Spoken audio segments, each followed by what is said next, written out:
Hey everybody, welcome to Amy Nolte Music. Just a day or two ago, I was watching a reel on Instagram that was a clip of a YouTube video, an interview of Christian McBride by Peter Martin of Open Studio. It's a great interview, you should listen to the whole thing. But the part that was on the Instagram reel that caught my very short attention span was Christian McBride talking about how much he loves jazz memes.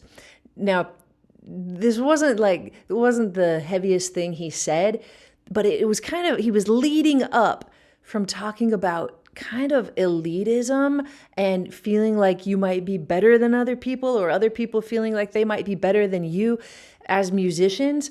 And so he got into this small discussion of jazz memes, and he talked about how he thinks that as jazz musicians, we need to be able to laugh at ourselves even more, quit taking ourselves so seriously. And I think he means also that we have the ability to do that overall as jazz musicians, that sometimes we're just kind of silly people. Like when you get ready to go to the jam after you've practiced 3 days in a row and this is how you feel, or when you get to the last 10 minutes of a 4-hour nonstop gig and the event planner comes up and says, the bride's requesting 10 more minutes. Things like that. That's real stuff. That's stuff that happens to us as jazz musicians. But anyway, Peter Martin, Christian McBride, they got me thinking about my own experience, and especially in college, what happened to me. I've talked about it sometimes before on my channel that when I went to school to study jazz piano, it was like an alternate universe. It was like a completely different reality because I had never been around musicians like that before. And I'm talking about classical musicians, and you will come around the corner in your music building and you will hear somebody just top of their voice, just, I don't know what they're doing, warming up, listening to themselves in the hall to hear the acoustics of the hallway. I have no idea. Or you might, come across the MDT people, music, dance, theater, and they're acting in a way that is foreign to you just while you're walking around the music building. This happened to me all the time. But those were funny circumstances. When I got into my music theory class, I felt something. I felt something I wasn't expecting, and I came into college being, I was working hard on jazz. I was, from the time I was 15 or 16, I was just trying to be a sponge and soak up everything I could. I was trying to analyze every song that I looked at. I knew about 2-5-1s. I knew about secondary dominance. I knew about the modes, and I just wanted to get to college and get into it, teach me more. When I got into my theory class, I thought, well, actually the whole first core classes of music was sight singing and keyboard harmony, ear training, dictation is what they called it. Everything seemed very simple to me. And in fact, I tested out of a lot of those classes.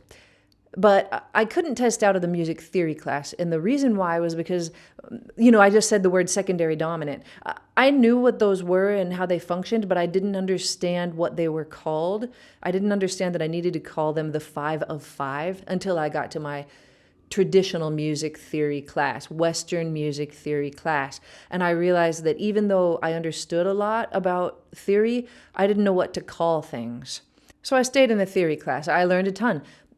I learned that my classical counterparts, and I would say I was the only jazz student in those classes, pretty sure, they were having a harder time with things than I was. And it became clear to me that they were trained to play their instruments. They were trained to be proficient sight readers, to have beautiful technique, to be able to interpret a piece of music, but not necessarily to analyze it or to compose themselves, which I was interested in doing, to arrange, to orchestrate. And they weren't used to it, and it kind of kicked their booties. So I felt like, oh, maybe I can, make some friends and help some people out. But then it just didn't work that way. It was like they figured out that I was a jazz player, and instead of having any kind of respect for me, they looked down at me like I wasn't one of the true musicians at the school. It was a cruddy feeling. And as the years went by, I did make friends with some classical players. Some of them still friends of mine to this day, but for the most part, I hung out with the jazz people. The jazz people and the class. We were in the basement. Classical people got all the upper floors of the building, and it just kind of felt like that. I went on Instagram Live today to see if I could get a little more perspective and chat with people. So people had really good comments when I was just spouting off about this stuff live. And one man in particular, Salvador, came on, and he said that he grew up in Las Vegas as a classical violinist. And he worked his tail off to, be first chair in the orchestra in high school and keep playing in college and stuff. And he said that he thinks there's this tradition that has come along with the classical mindset that, back in the 1700s, they were playing for royalty, right? It was kings and queens in Europe that were hiring them to elevate everyone's mind. And that kind of a tradition with the powdered wigs and the fancy clothes, and even though it changed throughout the centuries for sure, still maybe carries some weight and some kind of a responsibility to just take yourself super seriously. Yeah, so I get that, like tradition, right? Like I as a jazz musician come from a tradition as well. And it's when I think of the roots of the music that I get to play, I feel a heavy responsibility and such love. When I think of the Cotton Club, or when I think of even all the way back to call and response, right? Music brought from Africa, the blues. I think of the rich tradition of people singing about sadness and about happiness. I think about the people dancing in the clubs when people danced to jazz. And it's very special to me. So I can totally understand what it feels like to carry the mantle, or maybe not mantle, but like the responsibility of what it means to be a part of a music. And I think that's beautiful. So I can understand that. But I think there's something about my tradition of coming from smoke-filled clubs and speakeasies that is different than a tradition of coming from palaces in Europe. I had a flute player over today, beautiful flautist who played on a song that I'll release soon, I think. And we were talking after she was finished. She's so knowledgeable, I wrote as well as I could for her to play 2 flutes, an alto flute, and a bass flute. But of course, she's marking up her music. I sang everything to her, do, and then she marked her slurs and her breath marks according to how I sang it. And she knew when to do vibrato. She fit my style.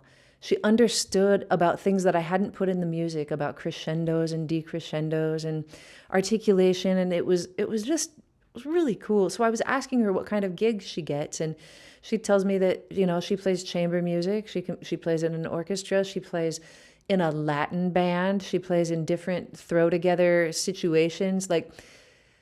She can do it all. And I didn't ask her, but I'm pretty sure in college she studied classically. And it made me think it made me think also about my good buddy Nare Sol. If you don't follow Nare Sol, follow her, Nahresol. She's amazing. She's a classically trained pianist who is interested in everything about music. You can watch her learning all about mod synths and about different keyboards, and about I was in one of her videos talking about bebop, trying to help her figure out what bebop was about. She talks about Barry Harris. She is very influenced by all kinds of music, despite her rigorous classical upbringing and her a schedule that continues to be rigorous as she travels across the world to play with amazing classical musicians. When you talk to classical musicians, I think that a lot of them they've told me that some of the most special experiences they have, or the times that they feel most creative and alive, are when they're playing chamber music, small groups. And to me, that seems the most like jazz. But it's interesting to me to find that as I have grown up and gone into the professional world, that the classical players I run across are doing everything, especially horn players. Run across trumpet players that are playing mariachi bands, that are playing classical situations, that are playing in jazz situations, that know how to improvise, that know how to write. And it's like, I don't know where they started. I don't know if they started as classical and went to, and then opened up their horizons, or if it was the other way maybe. But it feels like a coming together of both sides as people realize basically that they need to make a living, right? So everybody's hustling, and I don't even think it's about the hustle. I kind of think it's about the joy. Like, this is a tangent, but it's important. I was elitist for sure when I started to get to the end of college and I got into the better combos and the better big band. I had this group of 3 guys, Brian, Jeff, and Mitch. And the 4 of us together wanted to play atonal music. We wanted to play like really out there jazz, and we wanted to have all these concepts that were higher and that were truly making us improvise instead of following a jazz standard and playing 2-5-1s and stuff, right? Like, we just wanted to go crazy. And I remember playing gigs and playing this kind of music, and it was only like I don't know if you can call them hipsters in the late 90s, but those kind of kids that would come and watch us. And I just remember talking to each other and being like, okay, what if Kenny G calls you up tonight and says he wants you to go on tour with him? And then we're all like, I would never do that. Like, I would never lower myself to go play with Kenny G. I like deprived myself of listening to Elvis and the Beatles and Motown music during that time because I felt like I was so special that I was, playing music that didn't do 2-5-1. And it took till, I don't know, sometime in my 20s, I suppose, when I realized this is stupid. Like, if I want to listen to Loretta Lynn, listen to Loretta Lynn. If I want to listen to Bon Jovi, listen to Bon Jovi. If I like it, it's music. That's me, I love music. I can listen to anything I want, and I can find the beauty in anything that moves me. So I feel like that's maybe what is happening as musicians grow up and leave their college situations. It might be different at different colleges. That's one thing. I feel like if you went to Berkeley today and you were a jazz musician, I feel like you would feel like you had clout, respect, because of the weight that they treat the jazz education with, right? As a jazz musician, and Christian McBride said it in that interview, he said, we improvise, we arrange, we can write, right? We compose, we analyze. Like, as a jazz musician, it's pretty heavy, like the scope of what our musical careers can contain. And I think that's felt at some places, probably North Texas. Maybe up in Indiana, I don't know all the places, Western Michigan, maybe. Probably UCLA. Sorry, I would name schools all day. I think a lot of places are doing amazing things. But there are also places, I think, where this still exists, where you might go there as a jazz musician and feel like you're just not as good as the rest. You're not a true, serious musician. One of the, I just remember being it was one of those music history classes where they make you write essays. So it's like, it covers music history, but also your English, I think, like your writing. And the professor goes, for our next assignment, or for your final, I think he said, you get to write program notes. And everybody cheered. They're like, oh, program notes. I had no clue what program notes were. No clue. Never heard of it. And I suppose the internet was around then. It was brand new, but I probably went to, what was it, Yahoo, and looked it up. What are program notes? I was too embarrassed to ask any of those classical kids in the class. Too embarrassed to admit that I had never heard of that before. So imagine me having never been to a concert where, well, I probably had been, where, I had to read what was going on. I remember going to like Don Giovanni once, the opera. But I didn't know what that meant. And for me to have to do that for my final when it was not my world, that was not fair. I mean, maybe I was the only jazz kid in the class, but I felt like it wasn't fair. Like, that was so classical. And I didn't know what to do. I don't even remember how I did that. If ChatGPT might have been around back then, maybe I would have turned to it. I don't know. But that felt bad. And I think that colleges, universities they need to come to a place where they realize the value of all kinds of music so that classical musicians are forced to listen to Marvin Gaye, Stevie Wonder, Billy Joel, right? Cyndi Lauper, all of it, and to appreciate it. It seems like a no-brainer. And Art Tatum, Bill Evans.